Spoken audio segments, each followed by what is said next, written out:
अच्छा, रियोस्टेट क्या होती है? रियोस्टेट होती है एक वेरिएबल रजिस्टर है, वायर बाउंड वेरिएबल रजिस्टर। इसका मतलब क्या है वायर बाउंड वेरिएबल रजिस्टर?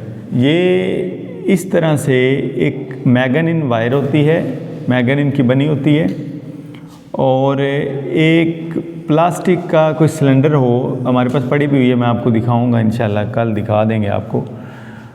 एक प्लास्टिक का सिलेंडर होता है, उसके ऊपर ये तार लपेटी जाती है, मैगनीन वायर। अच्छा, इसके 3 टर्मिनल होते हैं। एक ये टर्मिनल होता है जो हम सर्किट से कनेक्ट कर सकते हैं, इसको हम टर्मिनल ए कहते हैं। एक ये टर्मिनल होता है, इसको हम बी कहते हैं, और एक ये टर्मिनल होगा, इसको हम सी कहेंगे। 3 टर्मिनल्स होते हैं रियोस्टेट के। रियोस्टेट जो है, इसके 2 फंक्शन हैं। नंबर 1 के ऊपर ये as a variable resistor use होती है। वेरिएबल रजिस्टर का मतलब क्या होता है? वेरिएबल रजिस्टर का मतलब ये है कि हम इसकी रेजिस्टेंस अपनी मर्ज़ी से चेंज कर सकते हैं। अगर इसकी टोटल रेजिस्टेंस 1000 ओम है, तो ये हमें 10 ओम से लेकर 1000 ओम तक दे सकती है। हमें 500 चाहिए, हमें 600 ओम चाहिए, हमें 700 ओम चाहिए, तो हमें ये नहीं होगा कि सर्किट में बार बार हम रेजिस्टेंस निकालते और डालते रहें। ये एक इंस्ट्रूमेंट है, ये एक ऐसा इंस्ट्रूमेंट है, सर्किट का एलिमेंट है, जो अकेला ही हमें 1000 की रेंज की या 2000 की, जो भी इसकी रेंज होगी, उसके अंदर अंदर सारी रेजिस्टेंसेस प्रोवाइड कर देगा। हम अपनी मर्ज़ी से इससे ले सकते हैं। अगर हमें 750 चाहिए, अगर हमें 550 चाहिए, जो भी चाहिए, ठीक हो गया। अच्छा, वेरिएबल रजिस्टर हो गया नंबर 1 पे। नंबर 2 पे ये पोटेंशियल डिवाइडर है। पोटेंशियल डिवाइडर का भी मैं आपको समझाता हूँ आगे इसी टॉपिक में। पोटेंशियल डिवाइडर का मतलब क्या होता है? पोटेंशियल डिवाइडर का मतलब होता है कि ये वोल्टेज को भी डिवाइड कर सकती है। पीछे से अगर 100 वोल्ट आ रहे हैं लेकिन आपको 10 वोल्ट चाहिए, तो रियोस्टेट आपको ये भी काम कर देगी, आपको 100 वोल्टेज को 10 में कन्वर्ट करके दे देगी। तो ये पोटेंशियल को डिवाइड भी करने की सलाहियत रखती है। ठीक हो गया।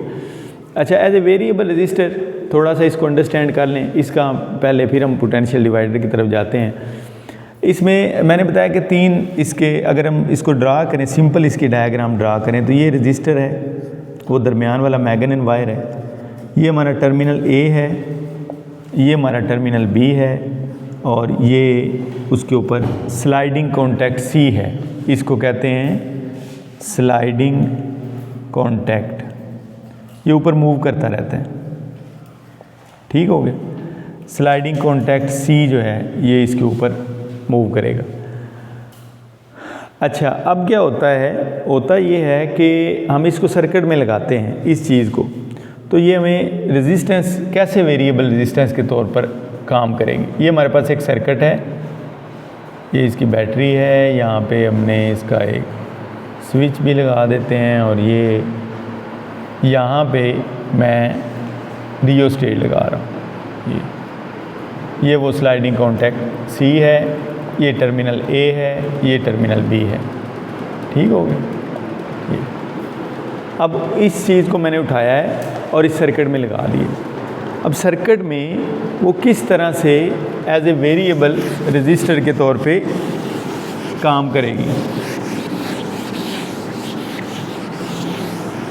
देखें ज़रा। टोटल रेजिस्टेंस इसकी है कैपिटल आर, मिसाल के तौर पर। जो स्लाइडिंग कॉन्टैक्ट सी है, इसके और बी टर्मिनल के दरमियान जो रेजिस्टेंस है, इसको हम कहते हैं स्मॉल आर। ये अच्छा, अब अगर मैं स्लाइडिंग कॉन्टैक्ट को देखें, अगर मैं स्लाइडिंग कॉन्टैक्ट को ऊपर लेके जा रहा हूँ, यहाँ से ऊपर लेकर जा रहे हैं, तो ये जो स्मॉल आर है, ये कैपिटल आर के बराबर हो रहा है। सर्किट से रेजिस्टेंस निकल रही है, ये नहीं कि सर्किट से बाहर जा रही है। मैं इसके यहाँ पे हम एक बल्ब लगा देते हैं, ज़्यादा आसानी से समझ आ जाएगी आप। देखें, अब करंट आ रहा है, पीछे से करंट आ रहा है, करंट यहाँ से गुजरेगा और इधर इस पे आ जाएगा। लेकिन मैं अगर इसको स्लाइडिंग कॉन्टैक्ट को नीचे लेकर आऊँगा, तो करंट को सारी रेजिस्टेंस में से गुजर कर आना पड़ेगा यहाँ पे, और फिर वो इस बल्ब को जलाएगा। अगर मैं स्लाइडिंग कॉन्टैक्ट को ऊपर लेकर जाता हूँ, यहाँ पे ले आता हूँ, अब करंट सीधा आएगा और यहाँ से बाहर निकल जाएगा। आपके सर्किट में कोई रेजिस्टेंस नहीं होगी, डायरेक्ट वोल्टेज उसको मिल रही है। लेकिन आप अगर स्लाइडिंग कॉन्टैक्ट को नीचे लाते जा रहे हैं तो रेजिस्टेंस सर्किट के अंदर एंटर होती जा रही है। जितना ज़्यादा ये स्मॉल आर जो है ये कम होता जाएगा, बड़ा जो कैपिटल आर है वो बढ़ता जाएगा, ठीक है, और वाइस वर्सा ये काम हो जाएगा। अच्छा, अब ये हो गई एज ए वेरिएबल रजिस्टर। आपको जितनी चाहिए होगी वहाँ पे आप उसको रोक लेंगे, उसके मुताबिक आप करंट दे देंगे। अब हम आते हैं दूसरे पोर्शन की तरफ जो पोटेंशियल डिवाइडर है, rheostat as a potential divider. तो इसी डायग्राम से हम इसका दूसरा फंक्शन भी ले सकते हैं as a potential divider. Potential divider में इसको स्टडी करने के लिए हम पहले ओम्स लॉ लिखते हैं। ओम्स लॉ क्या होता है? V is to I R, current into resistance.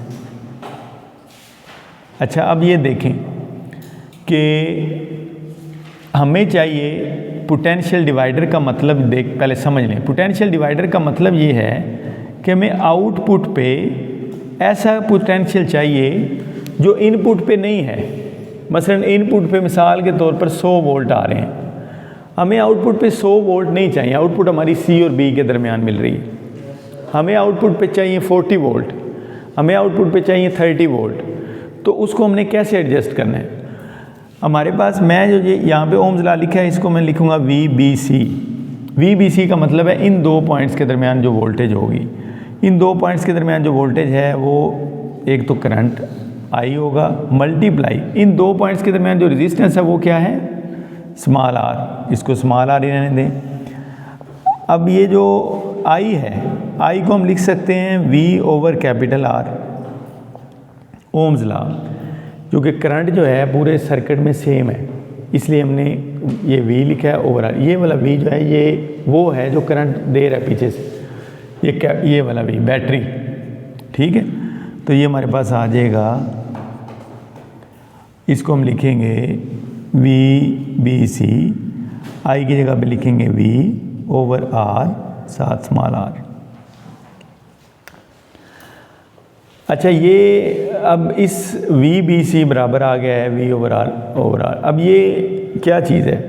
देखें, ये जो वोल्टेज है V, कैपिटल V, ये कैपिटल V जो है ये 100 वोल्ट है। हम क्या करेंगे, हम इस R को जैसे जैसे स्लाइडिंग कॉन्टैक्ट को एडजस्ट करेंगे तो स्मॉल r उसके साथ एडजस्ट होगा। जैसे जैसे स्लाइडिंग कॉन्टैक्ट को हम एडजस्ट करेंगे तो साथ साथ स्मॉल r जो है वो भी एडजस्ट हो जाएगा। स्मॉल r जैसे जैसे बढ़ता जाएगा VBC इंक्रीज़ होता जाएगा। कैसे भला? देखें, स्मॉल r तब इंक्रीज़ करेगा जब हम इसको ऊपर लेकर जाएंगे। जब हम इसको ऊपर लेकर जाएंगे तो सर्किट से रेजिस्टेंस जो है ना ये वाली ये माइनस हो रही है। जो वोल्टेज इधर आ रही है वो डायरेक्ट बाहर निकल जाएगी C के ज़रिए, तो हमें यहाँ पे वही वोल्टेज मिल जाएगी। जब स्मॉल r और कैपिटल R बराबर हो जाएंगे तो जो ये वाली वोल्टेज है ये इसके बराबर हो जाएगी। देख लें, बेशक करके देख लें। R is equal to capital R जब होगा तो इधर हम लिखेंगे तो ये आ जाएगा V ओवर R। अगर मैं कैपिटल R इधर भी लिखूँ, इनको कैंसिल करेंगे तो ये आ जाएगा VBC is equal to V। जितनी वोल्टेज इधर पीछे से आ रही है वो सारी की सारी इन दो टर्मिनल्स पे आ रही है। अगर ये टर्मिनल ऊपर चला जाता है ये रेजिस्टेंस स्मॉल r इसके बराबर हो जाती है। अगर हम इसको नीचे लेकर आएंगे तो फिर क्या होगा? नीचे लेकर आएंगे तो फिर ये रेजिस्टेंस जो है सर्किट में एंटर होती जाएगी। जैसे जैसे एंटर होती जाएगी पीछे से पोटेंशियल जो आ रहा है वो कम होता जाएगा। वो पोटेंशियल कम होता जाएगा। हमें जितना चाहिए होगा वो हमें यहाँ पे उसके मुताबिक हम इसको एडजस्ट कर लेंगे कि हमें 40 वोल्ट चाहिए या हमें 20 वोल्ट चाहिए। तो फिर लेकिन हमें कैसे पता चलेगा कि हमें उसको किस लेवल पे एडजस्ट करना है? उसका सिंपल तरीका ये है कि हमें स्मॉल r निकालना होगा कि कितना होना चाहिए। अगर हमें 40 वोल्ट चाहिए, यहाँ पे हम 40 लिखेंगे, ये 100 वोल्ट है, टोटल रेजिस्टेंस 1000 है, यहाँ से स्मॉल r आ जाएगा। आपने यहाँ पे 40 लिखा, इसको इसके नीचे डिवाइड कर दिया, इसको मल्टीप्लाई कर दिया, ये सब को कैलकुलेट करके हम स्मॉल r निकालेंगे। जब हम स्मॉल r निकाल लेंगे ना तो फिर हम उसको स्मॉल r की जितनी वैल्यू होगी वहाँ पे उसको रोक लेंगे स्लाइडिंग कॉन्टैक्ट को। उस टाइम पे हमें जो पोटेंशियल मिल रहा होगा वो 40 वोल्ट मिल रहा होगा। अगर स्मॉल r की वैल्यू 10 आ रही है मिसाल के तौर पर तो हमने 10 पे रेजिस्टेंस को रोकना है तो वहाँ पे जो है ना वो 40 वोल्टेज हमें दे रहा होगा। अंडरस्टैंड। अच्छा, इसको ये थोड़ा सा मुश्किल टॉपिक था, लेकिन बहरहाल ये लॉन्ग क्वेश्चन में कम ही आता है, बड़े कम चांस हैं। अब आपने करना क्या है, करना ये है कि इसको रियोस्टेट की डेफिनेशन करनी है और इसके फंक्शंस क्या क्या हैं। 2 function as a variable resistor और एज ए पोटेंशियल डिवाइडर। लेकिन आ सकता है, अगर आ जाए तो फिर हमें ये करना उसमें लिखना पड़ेगा।